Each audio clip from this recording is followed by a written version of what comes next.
My brother's hand was in my hair, pulling and twisting until I couldn't breathe. The ballroom went silent. He smiled through his tears and then he said the words that killed me. He poisoned Minsok. His voice cracked perfectly, like he'd rehearsed it 100 times. My twin brother is a murderer. The pain in my scalp was sharp, but it wasn't the worst part. The worst part was the way everyone looked at me, like I'd already been tried, already convicted, already erased from existence. I tried to speak, but my lips moved without sound. Just air. Just nothing. Jaesung's grip tightened, his nails digging into my scalp until I felt the sting of tears I refused to let fall. Not here. Not in front of them. Let go, I whispered. He didn't. Instead, he turned to the crowd with a face wet with tears and shoulders shaking like a man drowning in grief. He looked like the victim. I didn't want to believe it, Jaesung said, his voice trembling with just the right amount of pain. I kept telling myself it wasn't true, but I found the bottle in his apartment. The same toxin that killed Minsok. Gasps rippled through the room like a wave. I felt my knees buckle beneath me. He planted evidence. Of course he did. Jaesung, stop. I tried again, louder this time, but he cut me off before I could finish. I'm sorry, Hyung. I'm so sorry, but I can't protect you anymore. Hyung. He called me Hyung like he still cared. Like this hurt him more than it hurt me. The elders stepped forward, 3 of them with stone faces and unmoved expressions. Elder Choi spoke first, his voice cutting through the room like ice. Dae-hyun, do you deny these accusations? I opened my mouth, but what could I say? That my brother was lying? That he was the one who sold drugs to Minsok? That he was the reason our childhood friend was dead? Who would believe me? I was the quiet one, the forgettable one, the one who disappeared into corners while Jaesung lit up every room he walked into. I didn't do it, I said. My voice sounded small and weak, like it didn't belong to me. Elder Choi's expression didn't change. Then explain the evidence. I can't, because I don't know how it got there. The silence that followed was heavy and suffocating. Someone in the crowd whispered, he's lying. Another voice added, I always thought he was jealous of Jaesung. My mother's face appeared in my peripheral vision. She was standing near the back with her arms crossed, and her eyes met mine for half a second before she looked away. My father said nothing. Jaesung finally let go of my hair, and I stumbled forward, catching myself before I fell to the floor. You're no longer welcome here. Elder Choi's words landed like a fist to the chest. Wait, I started. Leave. Now. No trial, no questions, no chance to defend myself, just exile. I looked at Jaesung. He was still crying, still playing the part perfectly. And for a moment, just a moment, I saw it in his eyes, the flicker of satisfaction hidden beneath the tears.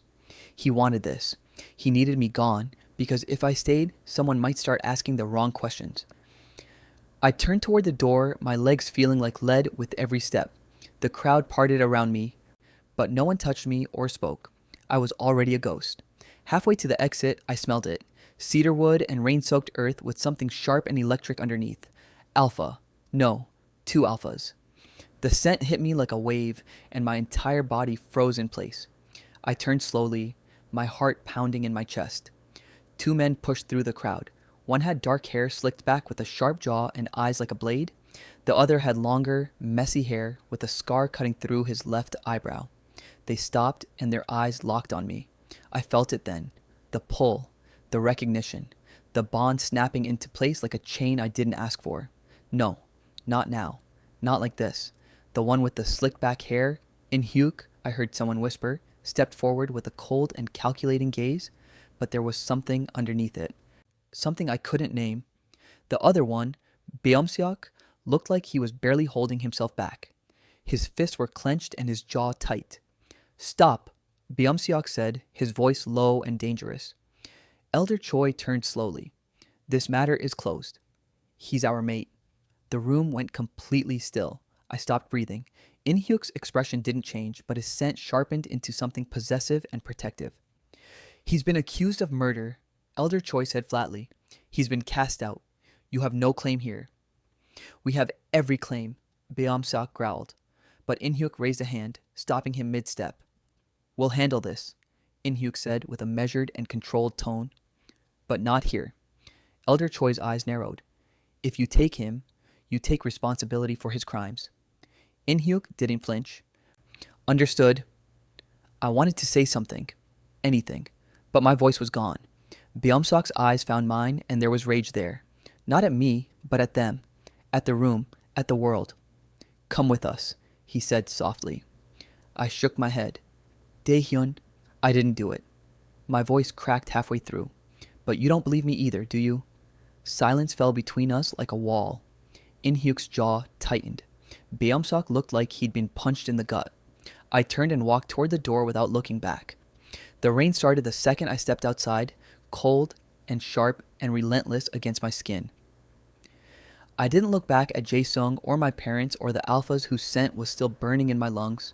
I kept walking as the rain swallowed my scent, and for the first time in my life, I was grateful no one could find me.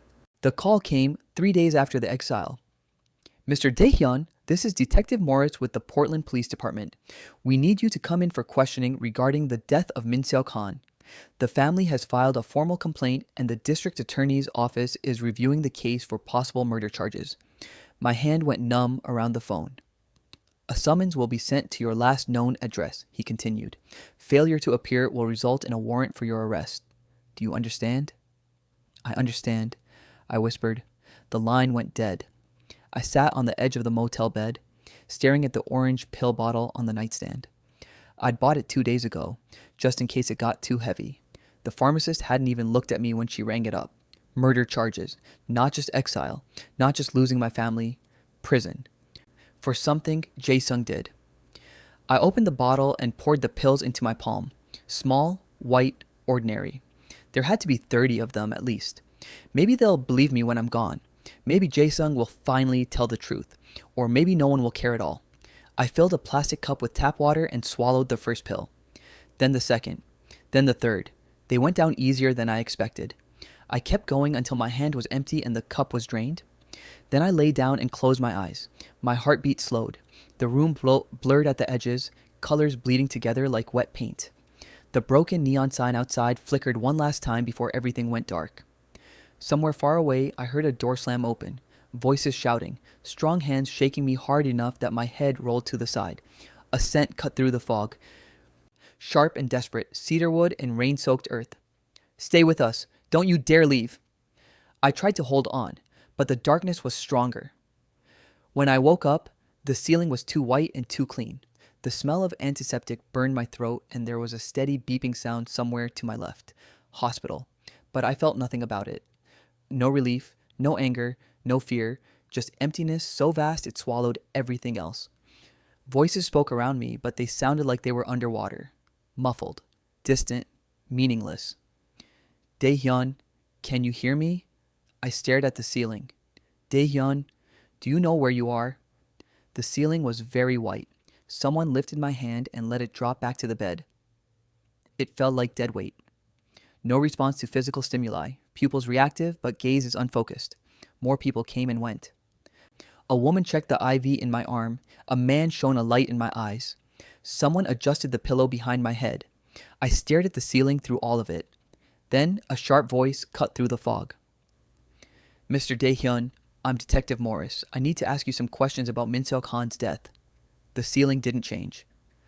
Mr. Dae-hyun, do you understand why you're here? Nothing moved inside me. He's not responding at all, Detective Morris said. Is he medicated? No. The doctor's voice was clinical and tired. This is a severe dissociative episode triggered by acute psychological trauma and the suicide attempt. The patient is catatonic, Detective. He's experiencing complete emotional and cognitive shutdown. He can't answer your questions because he's not mentally present. What does that mean for the investigation? It means he's unfit for questioning or arrest. You cannot legally interview someone in this condition until he regains cognitive function and demonstrates the ability to understand his environment. Any legal proceedings are impossible. How long until he recovers? I don't know. Could be days, could be weeks, could be never. Footsteps retreated. The door closed. I continued staring at the ceiling, trapped somewhere inside my own head where nothing could reach me. Then the door opened again and everything changed. The scent hit me first. Cedarwood and rain-soaked earth, sharp and electric. Something deep in my chest stirred, just barely. My lungs pulled in a breath that felt different from the shallow ones before it. Dae-hyun. The voice was low and rough. Can you hear me? My fingers twitched against the sheets. His vitals just spiked, the doctor said from near the door, heart rate increasing. That's the first real response we've seen since he woke up. What does that mean? Another voice, colder and more controlled. It means something about your presence is reaching him. Keep talking. The door closed. Dae-hyun, the rough voice said again, we're here. We're not leaving. My breathing changed, evening out into something slower and steadier. The beeping sound followed, matching the new rhythm. Remarkable, the doctor said. His autonomic responses are stabilizing. When you left earlier, his vitals flatlined emotionally. Complete shutdown. But the moment you returned, his system began responding. Are you saying he needs us here? I'm saying the bond between you is his only tether to consciousness right now. Without your presence, he retreats completely into catatonia. With you here, he shows signs of minimal awareness. The police have been notified that the patient is mentally unfit for trial. All legal proceedings are suspended. The bed dipped as someone sat on the edge. A hand settled against mine, hesitant and warm. Dae-hyun, Beom-seok said softly. I don't know if you can really hear me, but we're not going anywhere. Something inside me flickered. My eyes moved just slightly, tracking toward his voice instead of staring blankly at the ceiling. We should have been faster, In-hyuk said quietly from the other side. But we're here now. My throat burned as I forced the word out. Why? They both went completely still. Beom-seok's hand tightened around mine. Why what? I turned my head slowly. My vision swam before settling on his face. His eyes were red-rimmed and exhausted. Why did you save me? The silence stretched forever. Then In-hyuk leaned forward, his voice quiet and steady. Because you're ours, and we don't let go. I closed my eyes as tears slid down my temples, and for the first time since the accusation, I wasn't sure if that terrified me or gave me a reason to stay. I was getting worse. A week had passed since I woke up in the hospital, and every day I sank deeper into the emptiness. The doctors kept saying the same thing in hushed voices outside my door, like I couldn't hear them through the thin walls. He's not improving. He's regressing. They were right. I could only function when In-hyuk and Beom-seok were both in the room with me. When one of them left, even just to get coffee or talk to a nurse, the world started to blur at the edges. When both of them left, I disappeared completely. My body would go rigid. My eyes would glaze over. My mind would retreat somewhere dark and unreachable where nothing could hurt me because I couldn't feel anything at all. The nurses had stopped trying to get me to eat. The IV in my arm did all the work now. I hadn't spoken since that first broken question days ago. My throat felt like it had forgotten how. Beom-seok held my hand every day, his thumb tracing circles against my palm like he was trying to remind me I was still here. In-hyuk sat on the other side, reading case files out loud in that steady, controlled voice of his, filling the silence with something other than the beeping monitors. But I was still drowning. We have to leave. In-hyuk's voice cut through the fog. I turned my head just slightly, enough to see him standing near the window with his phone pressed to his ear. His jaw was tight, shoulders tense in a way that meant bad news. Beom-seok's hand tightened around mine. What happened? He asked. Pack emergency. Territory dispute escalated. They need both of us there to handle it. In-hyuk's eyes met mine across the room, and I saw the conflict written all over his face. We have to go back. Now. No. Beom-seok's voice was flat, final. I'm not leaving him like this. We don't have a choice. The pack won't wait, and if we don't handle this, people will get hurt. He'll get hurt if we leave. I know. In-hyuk moved closer, his expression tight with frustration and guilt. But we'll only be gone 2 hours, 3 at most. We've arranged for extra nurses, security at the door. He'll be safe. Safe. The word felt meaningless. Beom-seok looked down at me, his thumb still tracing those circles against my palm. Dae-hyun, can you hear me? I managed the smallest nod, even though it took everything I had.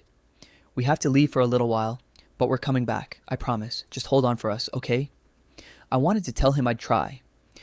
Wanted to say something that would make the guilt leave his eyes, but my throat wouldn't work, and my voice had gone missing again.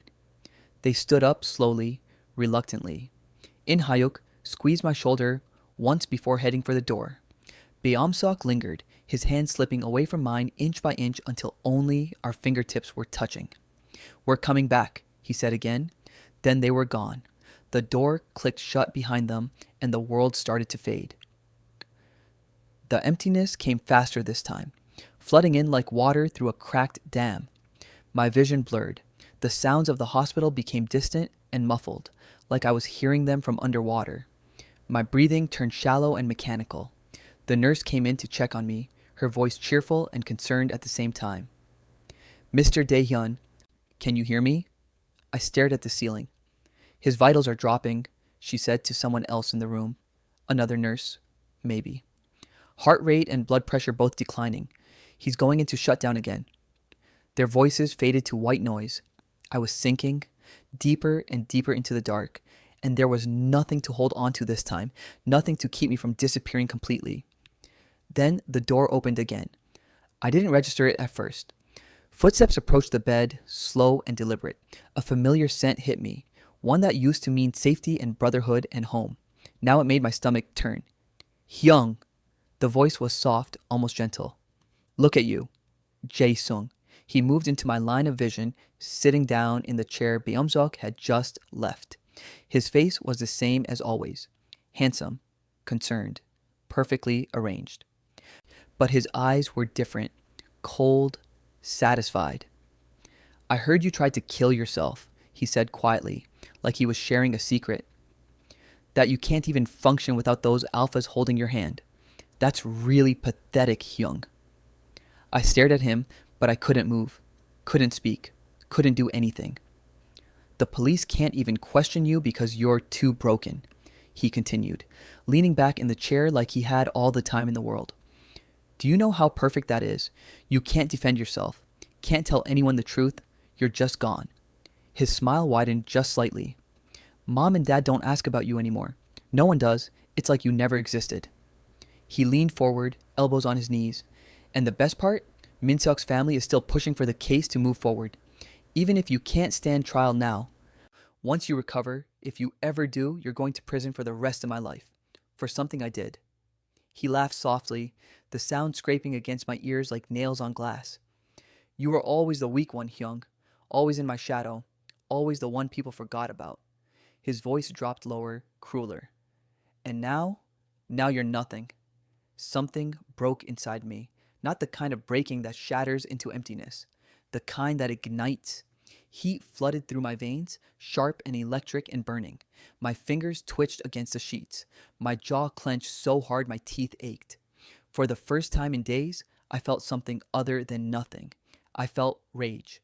My eyes focused, sharp and clear, and I turned my head to look directly at Jaesung. His smile faltered when he saw my expression. "Get out," I said. My voice was hoarse and raw, but it was there. Jaesung blinked. "What did you just—" "Get out!"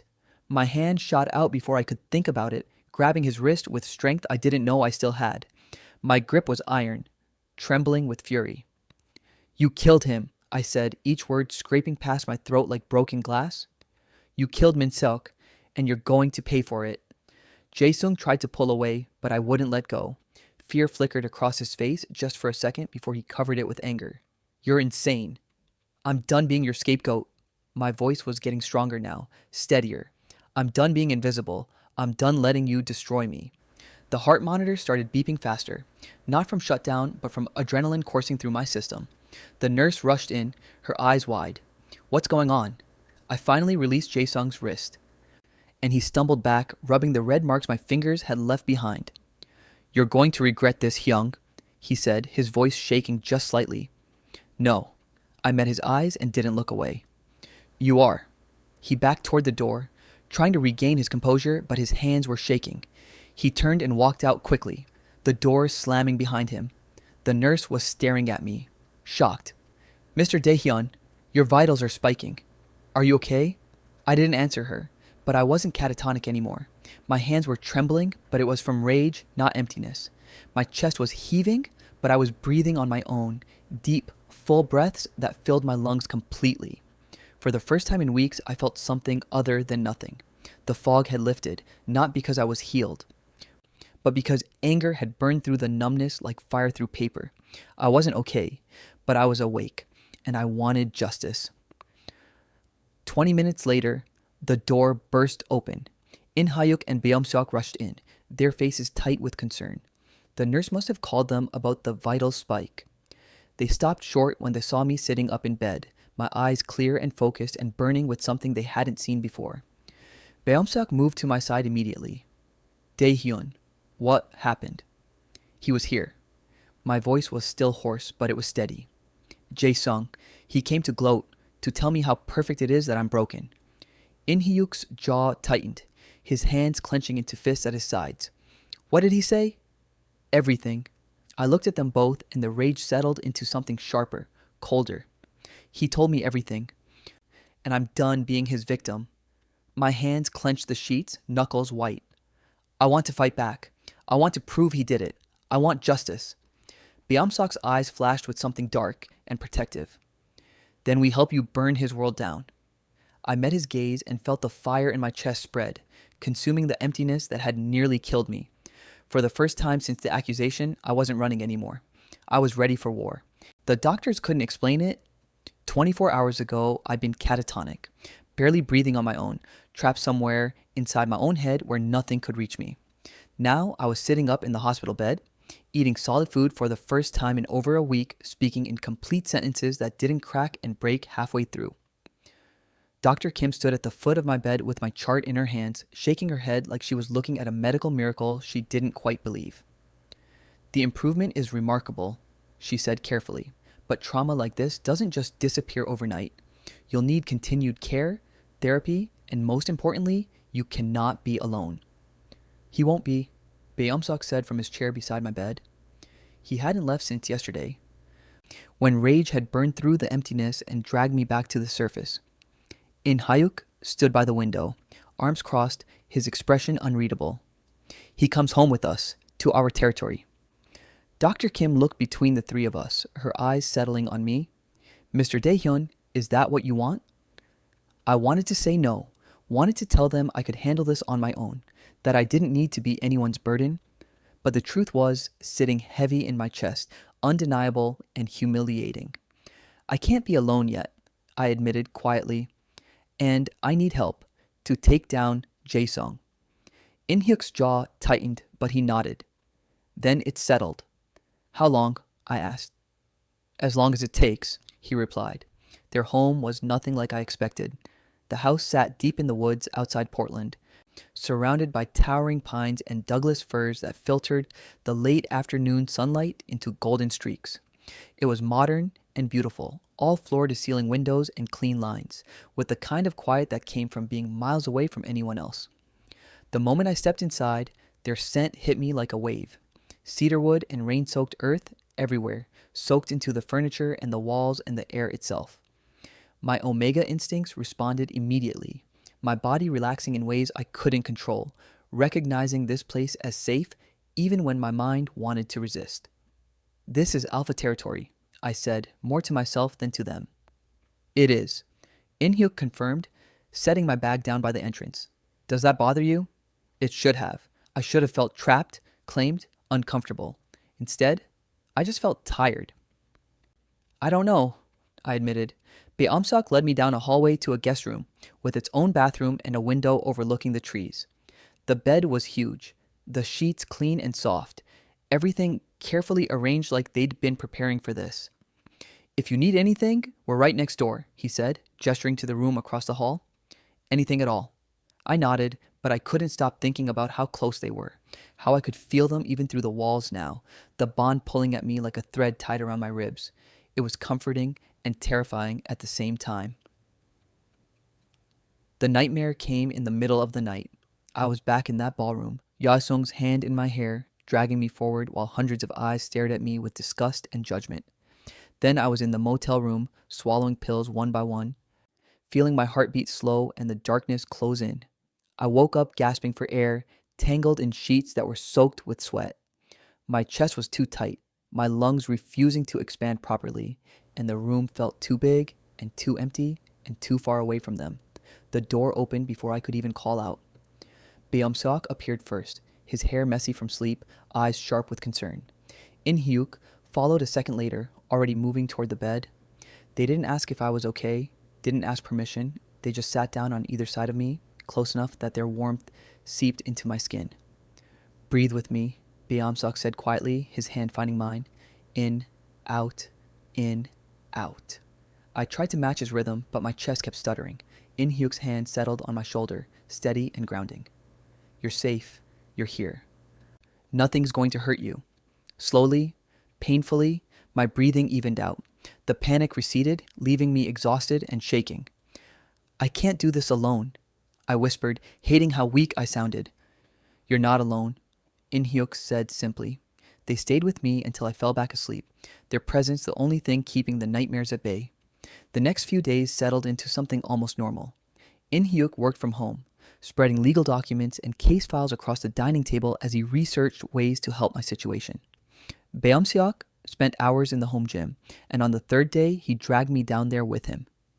You need to feel strong again, he said, handing me a pair of boxing gloves. I didn't argue. He taught me basic self-defense, how to throw a proper punch, how to use my body weight to my advantage, even though I was smaller than most alphas.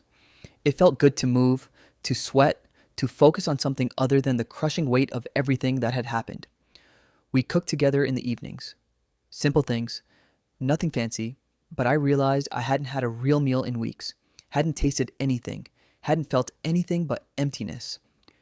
I caught myself laughing at something Beomseok said about burning rice, and the sound startled me so much I went quiet immediately. Don't stop, he said softly. It's good to hear you laugh. But guilt crept in later that night as I lay in bed staring at the ceiling. I shouldn't feel this okay, not when Jaesung was still out there, not when my family still believed his lies, not when Minseok was still dead. On the fifth day, Tino, the bond became impossible to ignore. I was in the kitchen making coffee when Beomseok came up behind me, reaching past me for a mug. His arm brushed mine, and my pulse jumped so hard I nearly dropped the coffee pot. He froze, his eyes locking on mine. The air between us crackled, charged with something I didn't know how to name. His hand came up slowly, his fingers brushing along my jaw, and my breath caught in my throat. I leaned in without thinking, then stopped. I can't, I whispered, pulling back. Not yet, not while everything is still broken. His hand dropped, but his eyes stayed on mine, dark and understanding. We know, In Hyuk said from the doorway. I hadn't even heard him come in. We can wait. That night, In Hyuk spread files across the dining table. If we're going to take down Jaesung, we need evidence, he said. Real, undeniable proof. I told them everything I knew. About Jaesung running drugs through pack connections, about how Minseok had been one of his customers, about how I thought Minseok was going to expose him before he died. So Jaesung killed him and framed you to cover it up, Beomseok said, his voice hard. We need to find his supply chain, In Hyuk continued, his contacts, his records. I took a deep breath. I know where he keeps his files, in our parents' house, in his old room. Then we go there, Beomseok said immediately. It's dangerous, In Hyuk countered. Your family disowned you. If they see you... I don't care. My voice came out stronger than I expected. I'm done hiding. The night before we were supposed to go, I couldn't sleep. I stood by the window in my room, looking out at the trees swaying in the wind. I felt them before I heard them, the bond humming between us like a living thing. They came to stand on either side of me, close but not touching. Are you sure about this? In Hyuk asked quietly. No, I admitted, but I have to try. Then we go together, Beomseok said. All three of us. We stood there in silence, the bond wrapping around us like a promise neither of us had asked for but both of us needed. Tomorrow we go back to the place that broke me, I said quietly. In Hyuk's hand found mine in the darkness, his grip firm and steady. And we make sure it's the last time, he replied. I closed my eyes and let their warmth surround me. Tomorrow, everything would change. Tonight, I just needed to believe I was strong enough to survive it. The house looked exactly the same. Standing on the front porch of my childhood home, I felt like I was 15 again. small and invisible, trying to figure out how to make my parents look at me the way they looked at Jaesung. The perfectly manicured lawn, the expensive stone walkway, the warm light glowing through the windows that had never felt warm to me. My hands were shaking so badly I had to shove them in my pockets. We can still leave, Beomsuk said quietly beside me. Come back another time. I shook my head. If we leave now, I'll never come back. In-hyuk stepped forward and knocked on the door, 3 sharp raps that echoed in the quiet evening air. Footsteps approached from inside. The lock turned. The door opened. My mother stood there in her perfectly pressed blouse and slacks, her hair pulled back the way she always wore it.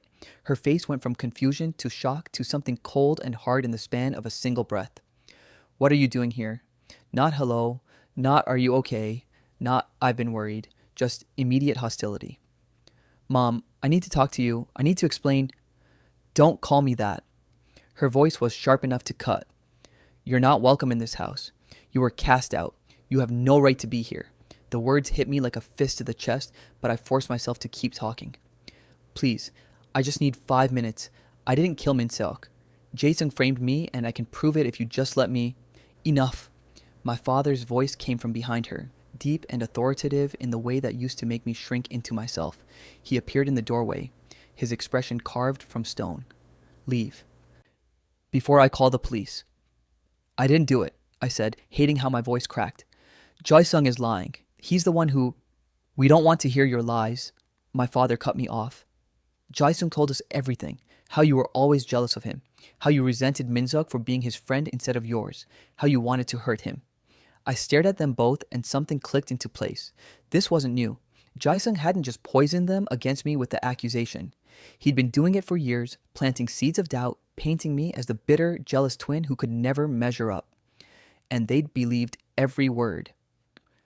You were always the problem child, my father continued, his tone flat and final.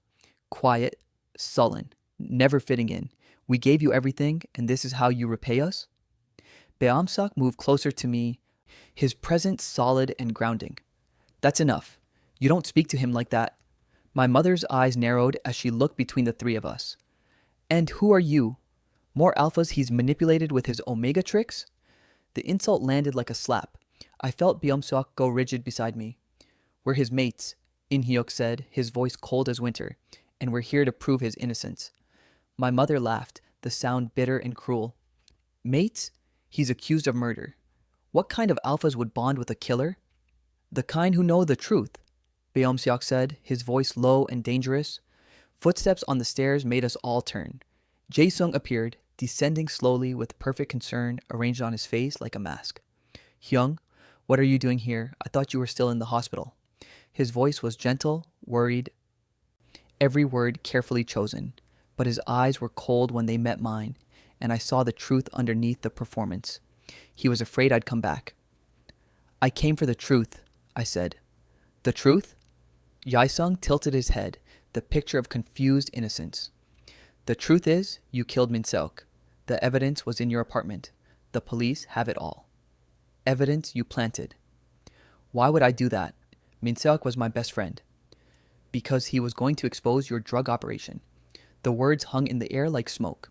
My parents stared at me like I'd lost my mind. My father's face went red with anger. Drug operation? You're delusional. Jaesung put on a pained expression, shaking his head slowly. This is worse than I thought. Hyung, you really do need help. I looked at my parents, really looked at them, and felt something break inside me. Not the shattering kind of break, the letting go kind. You never loved me, did you? My voice came out quiet, devastated. It was always Jaesung, always him. My mother's face hardened into something ugly. Jaesung gave us something to be proud of. You gave us nothing but disappointment. The words should have destroyed me. A week ago, they would have. But standing there with In-hyuk and Beomsuk beside me, I felt something else. Clarity, release, freedom. I tried, I whispered. I tried so hard to be good enough for you. And you failed, my father said flatly. In-hyuk moved between us, his body a wall of protection. You don't deserve him. You never did. We turned to leave, and that's when Jaesung made his mistake. You should have just stayed broken, Hyung, he said, his voice soft but carrying in the quiet. It was easier when you couldn't fight back. Everyone went still. In Hyuk turned slowly. What did you say?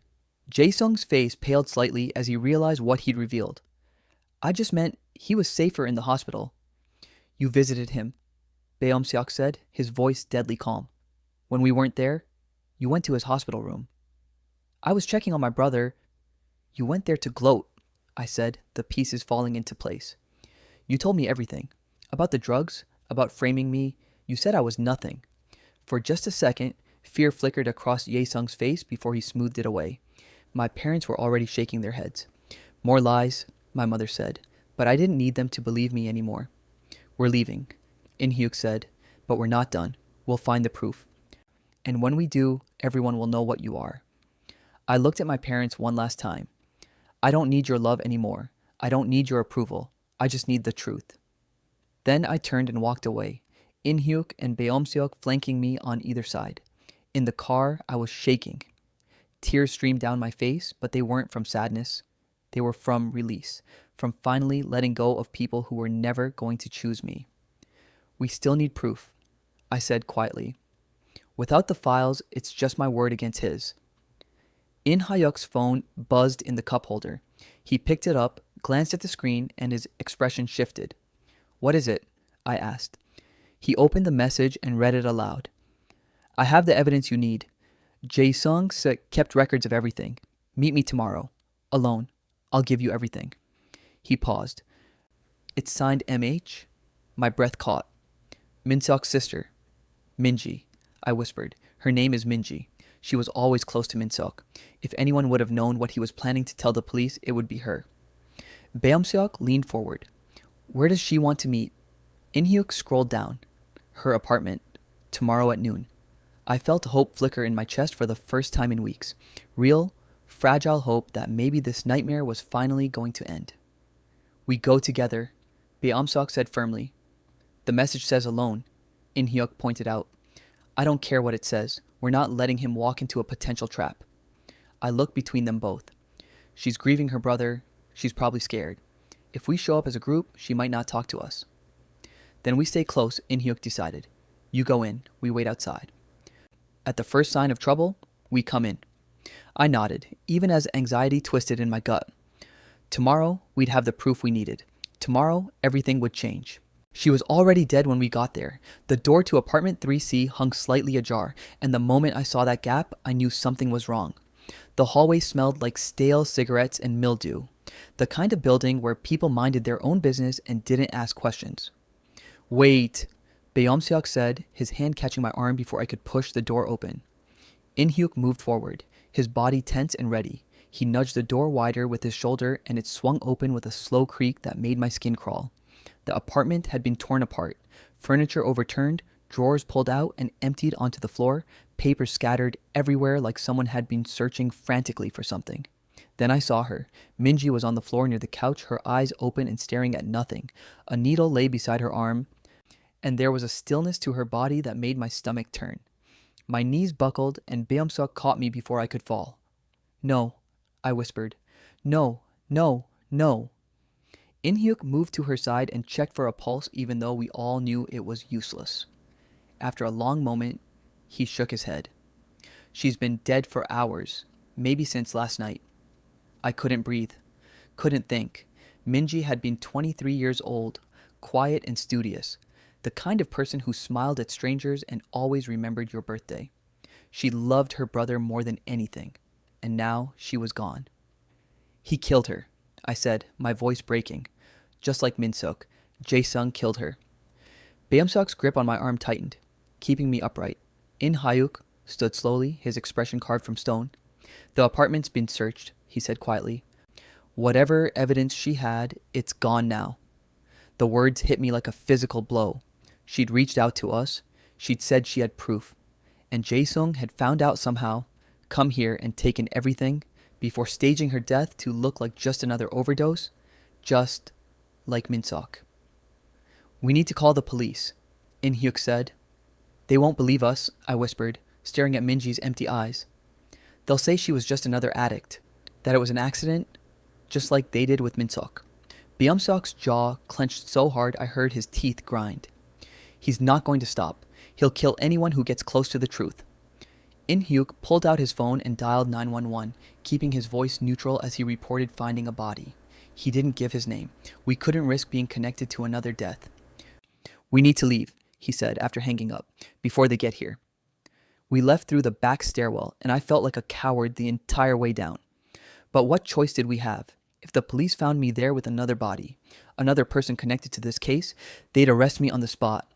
In the car, I stared out the window and felt the fragile hope I'd been building crumble into ash. 2 people were dead because of Jaesung. 2 people who tried to help me or expose the truth. How many more before this ended? Back at the house, I went straight to my room and closed the door. I sat on the edge of the bed, my hands shaking so badly I had to clasp them together to make them stop. The numbness was creeping back in, that familiar emptiness that had nearly swallowed me whole in the hospital. I could hear In-hyuk and Beom-seok talking in low voices in the hallway outside my door. "He's slipping away again," Beom-seok said. "Not this time," In-hyuk replied. "We don't let him fall." The door opened a moment later and they both stepped inside without asking permission. "I don't want to talk," I said, not looking up. "Then don't talk," Beom-seok said, sitting down beside me on the bed. "Just let us stay." In-hyuk sat on my other side, close enough that his warmth seeped into me. They didn't try to fix it, didn't offer hollow reassurances or tell me everything would be okay. They just stayed, their presence solid and real and grounding. Slowly, the walls I'd been trying to rebuild started to crack. "She was 23 years old," I whispered. "She had her whole life ahead of her." "I know," Beom-seok said softly.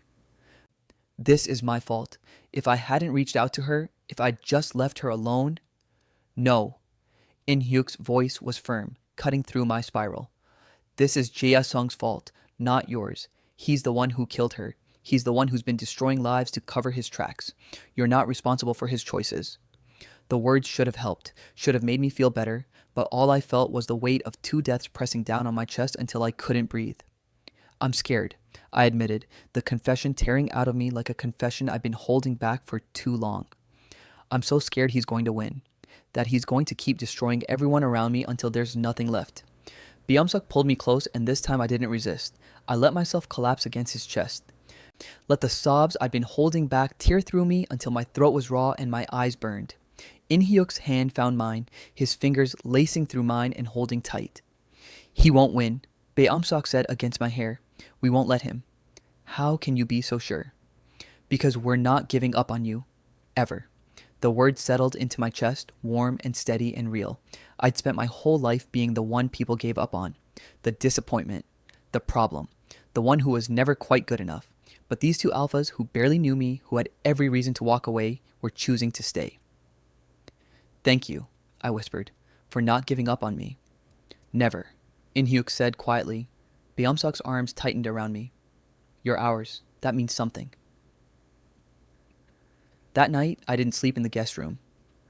When exhaustion finally pulled me under, I was still between them, their scents wrapped around me like a shield.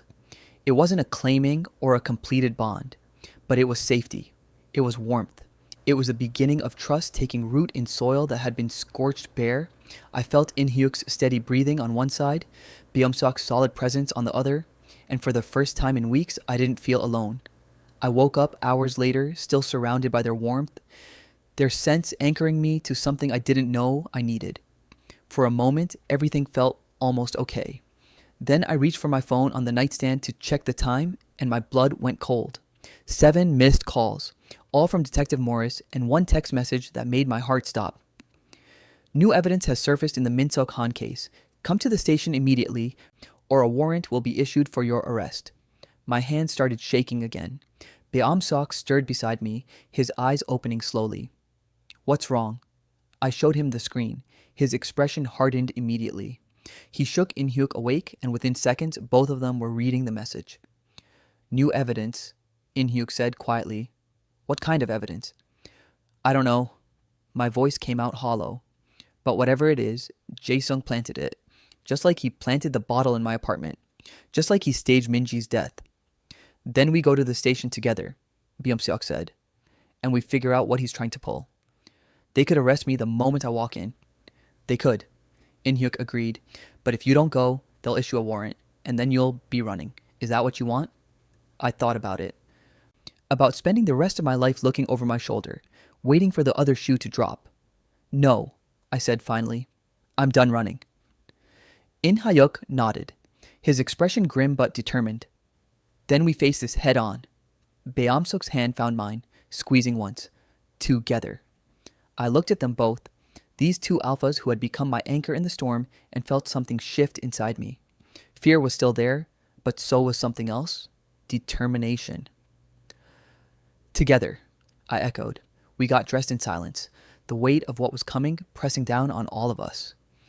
As we headed for the door, I glanced back at the bed where I'd finally felt safe for the first time in weeks, and I promised myself that no matter what happened at the police station, I wasn't going to let Jaesung take this away from me. Not the bond, not the alphas. Not the fragile hope that maybe, just maybe, I could survive this. The interrogation room smelled like stale coffee and lies. Detective Morris sat across from us with a manila folder in front of him, and I knew, before he even opened it, that whatever was inside would destroy me. In-hyuk sat on my left, Beomsuk on my right, their presence the only thing keeping me grounded. Thank you for coming in voluntarily, Mr. Daehyun, Detective Morris said. In-hyuk's voice was sharp. Whatever you have to say, you say in front of us. We're his legal counsel. Detective Morris nodded and slid several documents across the table.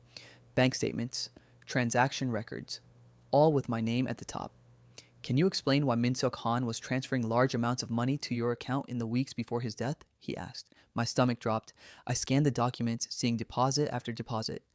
Thousands of dollars, dates that lined up perfectly with when Min-seok would have been buying drugs. This isn't my account, I said, my voice barely steady. I never received any money from Min-seok. The account has your name on it, your social security number. It was opened 3 months ago at Pacific Northwest Bank. I didn't open it. Someone used my information without my permission. Detective Morris leaned back in his chair, his expression skeptical. The anonymous tip we received suggested you were supplying drugs to Mr. Han, that when he threatened to expose you, you killed him to keep him quiet. The room tilted sideways. I gripped the edge of the table to keep myself steady. That's not true. I didn't supply drugs to anyone. I didn't kill Min-seok. Then who opened this account in your name? I met his eyes, feeling the weight of what I was about to say. My twin brother, Jaesung. Detective Morris wrote something in his notepad. That's a serious accusation. It's the truth. Jaesung was running a drug operation through Pack Connections. Min-seok was one of his customers. When Min-seok threatened to expose him, Jaesung killed him and framed me to cover it up. Do you have any proof of this? We did. Minji Han, Min-seok's sister, contacted us. She said she had evidence, but she's dead now. Convenient, isn't it? Detective Morris's expression didn't change, but something flickered in his eyes. He didn't believe me, or maybe he did, but it didn't matter without proof. A knock on the door interrupted us. An officer poked his head in. Someone's here to see you, detective. Says it's urgent. The door opened wider, and Jaesung walked in. My entire body went rigid. Beomsuk's hand found my knee under the table, squeezing once in warning or comfort, I couldn't tell which. Jaesung looked perfect as always. His hair was styled just right, his expression full of concern and sadness, like he'd been carrying a heavy burden and finally decided to set it down. Detective Morris, he said quietly, I'm sorry, I should have come forward sooner. He pulled a plastic evidence bag from his jacket pocket.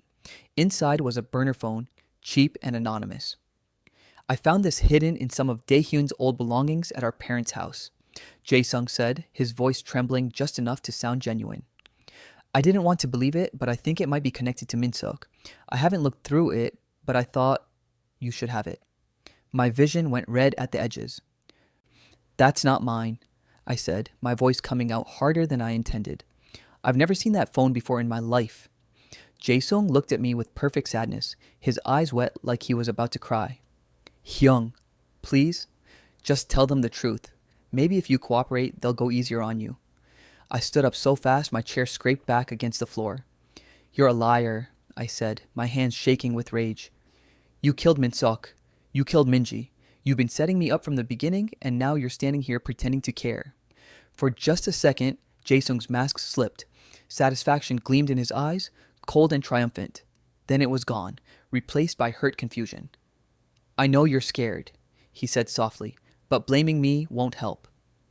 Beomsok stood up beside me, his alpha presence filling the room like a storm about to break. We're done here. Either charge him or we're leaving. Detective Morris looked between all of us, his expression unreadable. Mr. Daehyun, I'm going to need you to stay in the city. Don't leave town. We'll be in touch once we've examined this new evidence. We left the interrogation room in silence, tension crackling between us like electricity. Outside the station, Jaesung caught up to us. Hyung, wait. I turned, my entire body trembling with fury I could barely contain. Don't call me that. Jaesung stepped closer, his voice dropping to a whisper only we could hear. I have to admit, I'm impressed. I didn't think you'd make it this far. Most people would have just disappeared by now. Stay away from me, I said. His smile turned cold and cruel. But here's the thing. Every move you make, I'm 3 steps ahead. Every person you turn to, I've already thought of. Every piece of evidence you think you'll find, already gone. I will destroy you, I said, my voice shaking. You can't destroy what you can't prove, Hyung. And you've always been terrible at proving yourself. Mom and Dad knew it. The pack knew it. Deep down, even you know it. He leaned in closer, his voice dropping even lower. You were never supposed to matter, and now, you never will. He walked away, leaving me standing there, with my hands clenched into fists so tight my nails bit into my palms. In the car, I couldn't speak, couldn't think. The rage had burned through me, leaving nothing but ash. He planted that phone, I finally said, my voice flat and hollow. Just like he planted the bottle. Just like he faked those bank records. We know, In-hyuk said from the driver's seat, and we still can't prove it. Beomsok slammed his hand against the dashboard, the sound making me flinch. There has to be something, some mistake he's made, some weakness we can exploit. There isn't, I whispered. He's always 1 step ahead. No matter what we do, he's already thought of it. The silence that followed felt like drowning. Then In-hyuk's phone rang. He answered, his voice clipped. Yes? When? Are you certain? He listened for a long moment, his expression shifting from grim to sharp focus. Send me everything you have. Now. He hung up and turned in his seat to look at both of us. That was my private investigator. He found surveillance footage from the night Minji died. My breath caught in my throat. A car matching Jaesung's license plate was captured on camera 2 blocks from Minji's apartment at 1:47 in the morning. The same car was spotted at a gas station 15 minutes later. Can we use it? I asked, hope flickering in my chest for the first time since we'd walked into that police station. If we can get the gas station's footage showing Jaesung's face, we can prove he was there. We can connect him to her death. Beomsok leaned forward. Where's the gas station? In-hyuk's expression darkened. That's the problem. It's owned by the pack, Jaesung's pack. If we request the footage officially, they'll destroy it before we can get our hands on it. The car went silent. I looked at both of them, feeling something hard and determined settle in my chest. Then we don't request it, I said quietly. We take it. In-hyuk turned to look at me fully. That's theft. If we're caught, the footage becomes inadmissible. Your entire case falls apart. Then we don't get caught. Beomsuk met my eyes in the rearview mirror, and I saw something like pride flicker across his face. When do we go? He asked. In-hyuk was already pulling out his phone, his fingers moving quickly across the screen. Tonight. The gas station closes at midnight. We go in at 2 in the morning when there's only one person on security duty. I nodded, my hands finally steady. Jaesung thought he'd broken me, thought I'd give up and disappear. He was wrong. Tonight, I agreed, my voice stronger than it had been in weeks. We get the proof, and then we end this.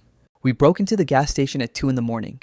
The building was dark except for the security lights, and my heart was pounding so hard I could hear it in my ears. Beomsuk moved ahead of us, silent and focused, while In-hyuk and I stayed low behind him. One security guard sat inside, illuminated by the glow of his phone screen. I'll handle him, Beomsuk whispered. You two get the footage. He walked up to the front door and knocked, putting on a panicked expression. The guard looked up, annoyed, then stood when Beomsuk gestured frantically toward the parking lot. The moment the guard stepped outside, In-hyuk and I slipped through the back entrance. The office was small and cramped, filled with filing cabinets and a desk covered in paperwork. In-hyuk went straight to the computer, his fingers flying across the keyboard. Found it, he said quietly, plugging in a flash drive. A progress bar appeared on the screen. 23%, 45%. Every second felt like an eternity. I kept glancing at the door, waiting for the guard to come back and catch us. Come on, I whispered. 67%, 89%. Footsteps outside. The guard was coming back. In Hyuk! 10 more seconds. 100%. In Hyuk yanked the drive out and shoved it in his pocket. We slipped out the back door just as the guard re-entered the building, and I didn't breathe properly again until we were back in the car. Back at the house, In Hyuk plugged the drive into his laptop. The footage loaded, grainy, but clear enough. Timestamp, 2:03 in the morning, the night Minji died. A car pulled up to the gas pump. The license plate was visible, unmistakable. Jaesung's car. The driver got out, and even in the dim lighting, his face was clear when he walked inside to pay. Jaesung. We have him, Beom-seok said, his voice tight with satisfaction, but In-hyuk's expression was grim. This proves he was in the area, but we obtained it illegally. If we give this to the police, they'll ask how we got it. It's inadmissible in court. Then we don't give it to the police, I said. We use it differently. They both looked at me. There's a pack gathering tomorrow night, I continued. Jaesung will be there. Everyone will be there. I'm going to confront him in front of the entire pack. In-hyuk frowned. If this backfires, it won't. I'm done hiding. I'm done letting him control the narrative. Beom-seok met my eyes, and something like pride flickered across his face. Then we do this together. The pack gathering was held in the Grand Hall downtown, the same place where Jaesung had accused me weeks ago. Walking back through those doors felt like stepping into a nightmare I'd barely survived the first time. But this time, I wasn't broken. This time, I had proof. Hundreds of people filled the space, talking and laughing, completely unaware of what was about to happen. I saw my parents near the front, standing with the elders. I saw Jaesung holding court with a group of younger pack members, his smile easy and charming. I walked to the center of the room, In-hyuk and Beom-seok flanking me. I need everyone's attention, I said, my voice cutting through the chatter. The room went quiet. Faces turned toward me, some confused, some hostile. Elder Choi stepped forward. Daehyun, you were cast out. You have no right to speak here. I have every right, I said, louder this time, because I was framed, and I can prove it. I pulled out the laptop and connected it to the large screen on the wall. The footage loaded, and I hit play. The image of Jaesung's car pulling into the gas station filled the screen. The timestamp. His face as he walked inside. This is Jaesung, I said, my voice steady despite the adrenaline coursing through me. 2 blocks from Minji Han's apartment the night she died, hours before her body was found. Gasps rippled through the crowd. Jaesung stood slowly, his expression calm but his eyes burning with rage. That proves nothing, he said smoothly. I was in the area. It's a coincidence. Minji contacted me the day before she died, I continued. She said she had evidence proving you killed Min-seok, and the next day, she was dead. And where is this evidence? Jaesung spread his hands. It doesn't exist because you're lying. The crowd murmured, divided. Some looked at me with doubt. Others looked at Jaesung with suspicion. Then an older pack member stood up. I saw Jaesung that night, he said. He asked me to cover for him if anyone asked where he was, said he was handling business. Another voice spoke up. Min-seok told me weeks before he died that someone was threatening him. He wouldn't say who, but he kept looking at Jaesung. A woman near the back. I saw Jaesung cleaning out his car the next morning at 6. Why would he be doing that? More people stepped forward, each adding a small piece that had seemed meaningless before, but now formed a damning picture. Jaesung's composure cracked. His jaw clenched, his hands balled into fists. Enough, he snarled, storming toward me. He grabbed my arm, his grip bruising, and tried to drag me toward the exit. We're leaving. Now. I tried to pull away, but his grip was iron. You've always been a problem, he hissed, always ruining everything. I should have gotten rid of you years ago. Beom-seok moved first, grabbing Jaesung's wrist and twisting it until he released me. Touch him again and you won't walk out of here. Jaesung swung at Beom-seok, wild and desperate. Beom-seok dodged easily. Then In-hyuk was there, landing a solid punch to Jaesung's jaw. Jaesung stumbled back, blood dripping from his mouth. He lunged at me again, but Byung-suk intercepted, slamming him to the ground. In Hyuk pinned him down, his voice cold and lethal. You're done. Pak's security moved forward, but Elder Choi raised a hand. Let him speak. Jaesung was on the ground, bloodied and humiliated in front of everyone who had once looked up to him. His perfect image shattered. I knelt beside him. Tell them. Tell them what you did. I'll never... Minseok trusted you. Minji was just a kid. And you killed them both. Jaesung's face twisted with rage. They were going to destroy me. Minseok was going to the police. Minji had his recordings, his evidence. What was I supposed to do? The room went deathly silent. Phones came out, recording. Jaesung realized too late what he'd said. You ruined everything, he snarled at me. You were always in my way. The weak one, the disappointment. I should have been an only child. I did what I had to do. And I'd do it again. Elder Choi's voice cut through the silence. You just confessed to 2 murders, in front of witnesses. Jaesung scrambled to his feet, his eyes wild. No, I didn't mean you manipulated me. But it was too late. The police arrived within minutes. Jaesung was arrested, screaming that it wasn't fair, that I'd set him up. But dozens of recordings had captured his confession. Detective Morris approached me. We'll need your statement, but based on what I just witnessed, all charges against you will be dropped. I nodded, unable to speak. My parents approached, their faces pale. Dae-hyun, my mother said quietly. We didn't know. You chose not to see it, I said, my voice hollow. You chose him over me every single time, even when I begged you to listen. My father reached for me, but I stepped back. I don't need your apology. I don't need anything from you anymore. I turned and walked away, In-hyuk and Byung-suk flanking me. As we left the hall, In-hyuk's hand found mine. What happens now? I asked quietly. Byung-suk's voice was steady. Now, you heal, and we figure out what comes next. I looked at them both, these alphas who had fought for me when no one else would. Together? I asked. In-hyuk squeezed my hand. Always. And for the first time since this nightmare began, I believed him. 3 months after Jaesung's arrest, I woke up without nightmares for the first time. The morning light filtered through the curtains of the bedroom I still technically called the guest room, even though I'd been sleeping between In-hyuk and Byung-suk more nights than not. The house was quiet except for the sound of rain against the windows, steady and soothing.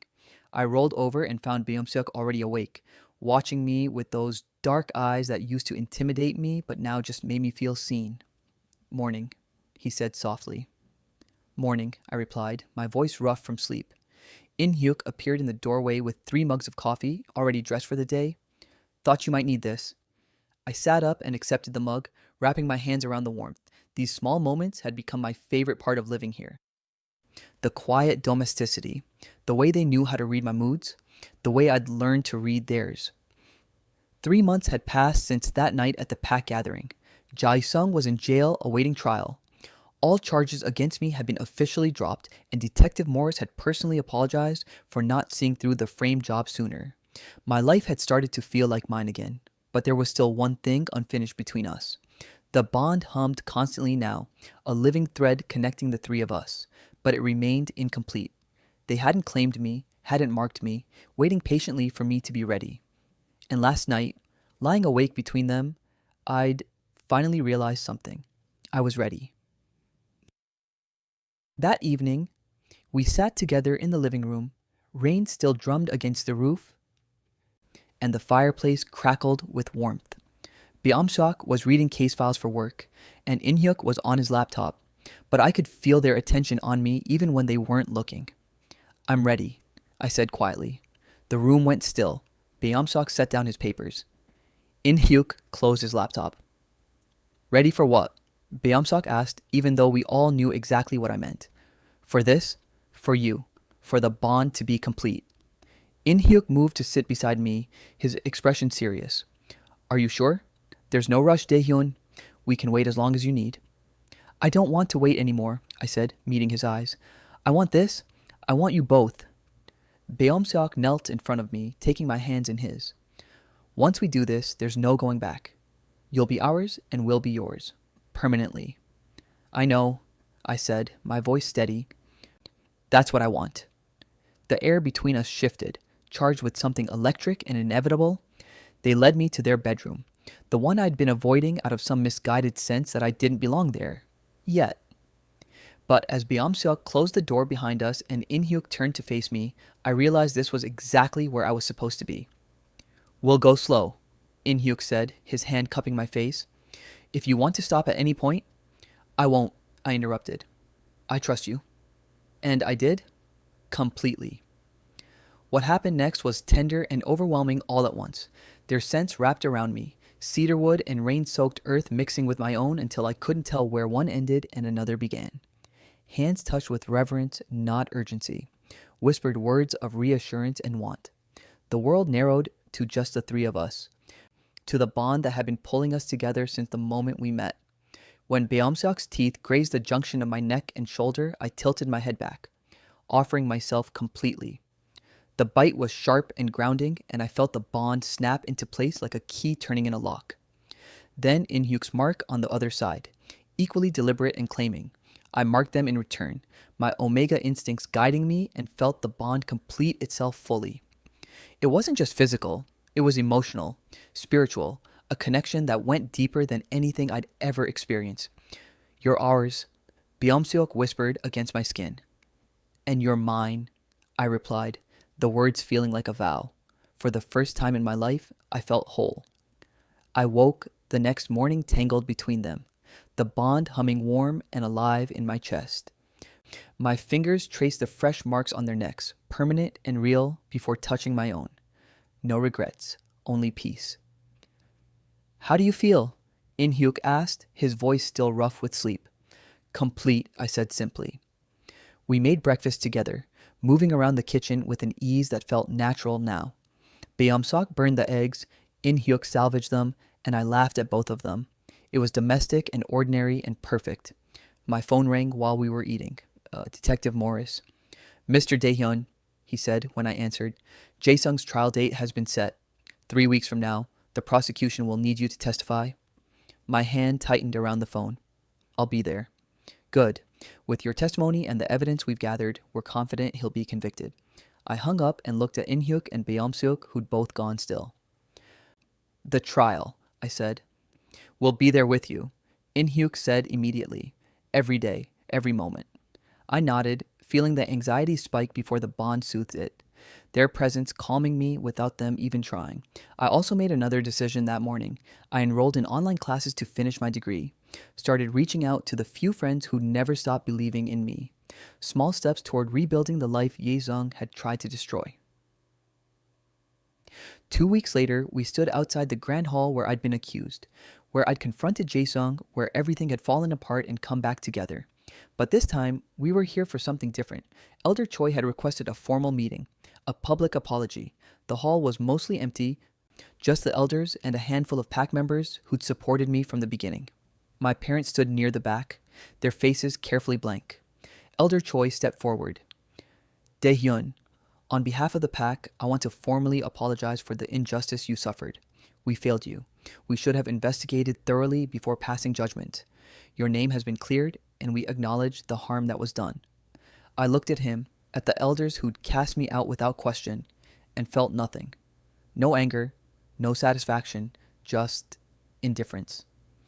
"Thank you," I said simply. "But I don't need your apology. I've already found peace." My parents moved toward me as we turned to leave. "Daehyun, please," my mother said. "Can we talk?" I looked at them both. These people who were supposed to love me unconditionally, but had chosen my brother over me at every turn. "There's nothing to talk about," I said quietly. "You made your choice. I've made mine." I walked past them without looking back, In-hyuk's hand warm in mine, Byung-seok's presence solid at my side. Some wounds don't heal with apologies, and I was okay with that. 1 year later, I stood in the kitchen of our new house, sunlight streaming through the windows. We'd moved 6 months ago, away from the memories and the pain into something that was entirely ours. I'd graduated, started working as a freelance graphic designer again, built a life that felt real and solid and mine. Jaesung was serving 2 life sentences without parole. I didn't think about him anymore. He'd taken enough from me. I wasn't giving him another second of my peace. Beamseok came up behind me, wrapping his arms around my waist and resting his chin on my shoulder. Are you happy? He asked. I looked around the kitchen we'd painted together, at Inhyuk setting the table for dinner, at the home we built from broken pieces and stubborn hope. Yes, I said, leaning back into Beamseok's warmth. I am. And I meant it. I wasn't the broken Omega everyone thought I was. I wasn't the disappointment or the problem or the weak one. I was someone who'd survived, someone who'd fought back, someone who'd found belonging, not because I was perfect, but because I was chosen. The bond hummed between the three of us, warm and constant and real, and that was more than enough. It was everything. The end. If you've been a Daehyun once, if your own family chose to look away instead of believing you, I see you. Daehyun's story is for everyone who's ever felt invisible in their own home. Hit that like button if this one hit different for you. Drop a comment sharing your story, how you found your people, how you're healing, or just to let others know they're not alone. And subscribe because we're building a community here where everyone's pain is valid and every ending can be rewritten. You're stronger than what broke you. Don't forget that.